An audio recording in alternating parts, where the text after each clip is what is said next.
How to fix Huawei Nova 13 mobile hotspot not working. So let's start the video. First of all, restart your device. For restart your device, press and hold power button.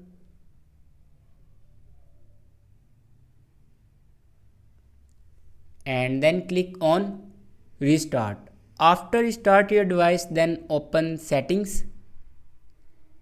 In settings, click on mobile network. After clicking on mobile network, you can see the option personal hotspot. Now click on it. Now first of all, enable personal hotspot. After enable personal hotspot, then check your internet connection will be work properly or not.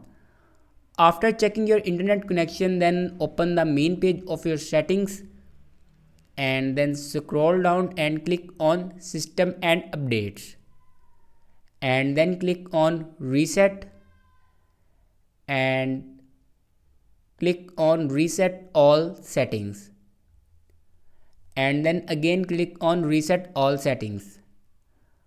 After reset all the settings, then go back and click on software update.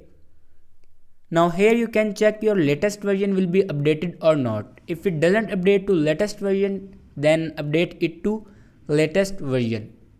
After that, your problem will be fixed. Thanks for watching this video.